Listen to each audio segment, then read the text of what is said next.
A new international manhunt has begun in Venezuela, making Diosdado Cabello the main target after the fall of Nicolás Maduro. Considered the second in command of the Chavista movement, Cabello took the lead and became a central figure in running the country. The $25 million reward offered by the United States has turned his capture into a global race, mobilizing companies, private military contractors, and independent fighters from around the world, all trying to get ahead of the American troops. With the regime weakened and without the support of the Cuban security forces who have left, the pursuit of Cabello becomes even more intense.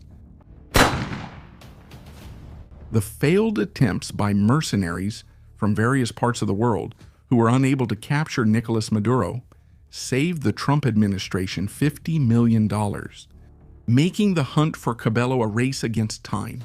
Because if the White House authorizes a new incursion into Venezuela, the mercenaries would let another $1 million sum slip away. But will these mercenaries be able to reach Diosdado Cabello before the United States Armed Forces? Welcome to life in the barracks.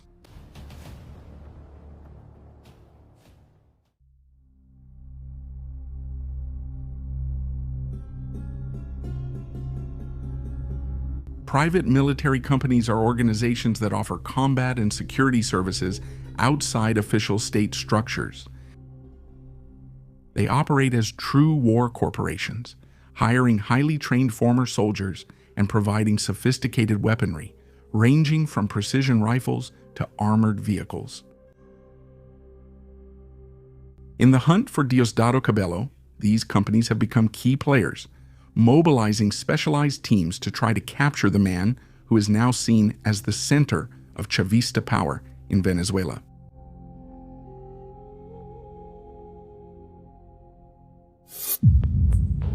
Alongside the military companies, there are independent mercenaries, who are fighters not linked to any corporation, but who embark on high-risk missions in search of million-dollar rewards. These individuals usually operate with their own resources, using light weapons, improvised drones, and infiltration tactics they learn in different conflict zones. In the pursuit of Cabello, they compete directly with private military companies, while also trying to get ahead of the official United States forces and secure the $25 million offered for his capture.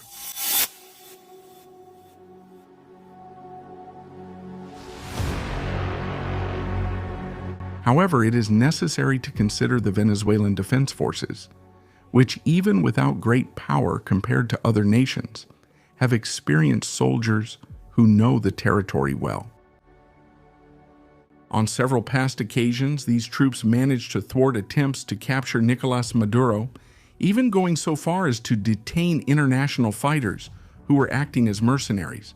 These TV images from Venezuela made headlines around the world.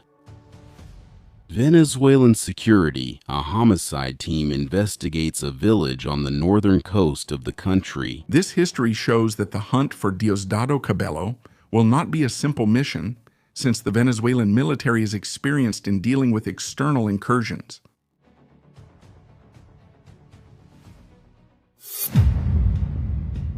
In addition to the official forces, Cabello, who is a colonel in the Venezuelan army, also relies on the so-called colectivos, which are armed militias that act as an extension of the Chavista regime. These groups function as an additional security barrier, spread out in strategic areas and ready to respond to any attempted invasion. The colectivos arrived at your headquarters.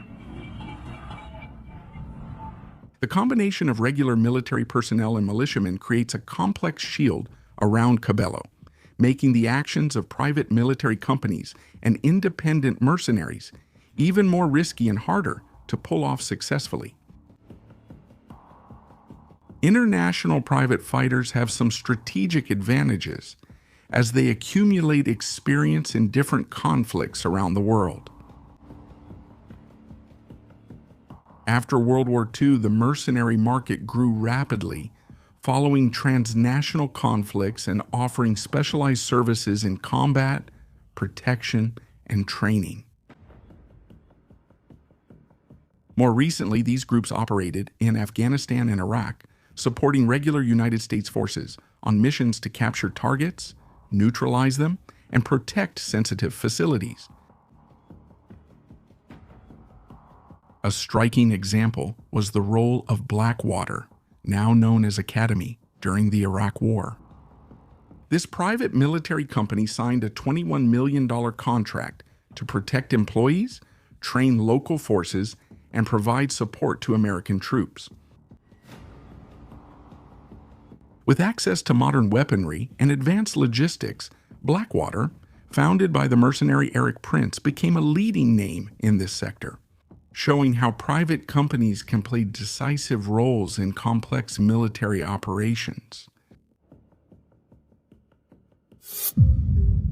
On the Russian side, the Wagner Group established itself as an armed wing for clandestine operations, operating in regions such as Ukraine, Syria, and Africa. The idea behind the new Wagner Group, according to reports, is to offer military and operational assistance to leaders of African countries who want to stay in power. In exchange, Russia gains access to the natural resources of these countries. Their role is to carry out high-risk missions without directly implicating the Russian government, while maintaining the appearance of political non-involvement.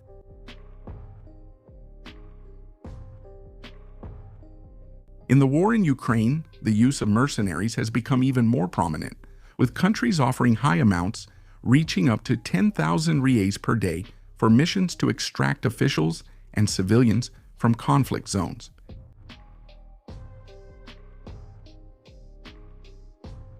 The complexity of these operations, which even involve rescuing children and the elderly in conflict areas, demonstrates the level of risk and professionalism required.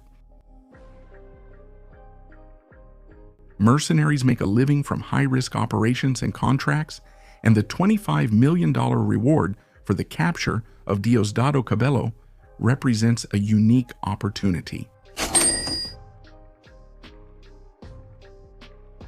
For independent fighters, that amount could mean immediate retirement, while for private military companies, it could fund new complex missions in different regions of the world. The amount, although it's half of what has already been offered for the capture of Nicolas Maduro, is still enough to completely change the life of any fighter or group involved in this type of activity. The failed operations in the past to capture Nicolas Maduro have left important lessons. Many mercenaries underestimated the complexity of operating in Venezuelan territory, facing resistance from local forces and logistical barriers.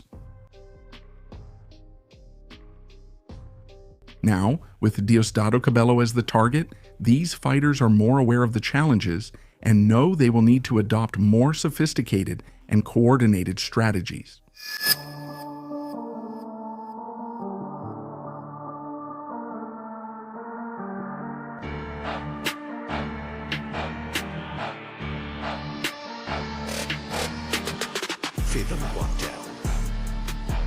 City.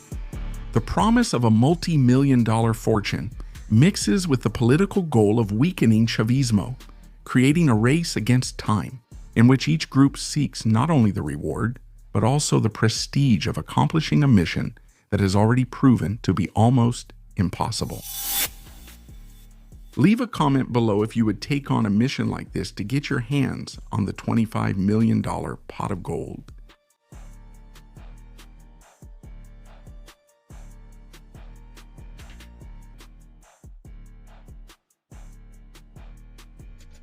Here at Life in the Barracks, you stay up to date with everything happening in the military world. Leave a like, subscribe, and watch one of the videos appearing on your screen. Forward, soldiers. See you next time.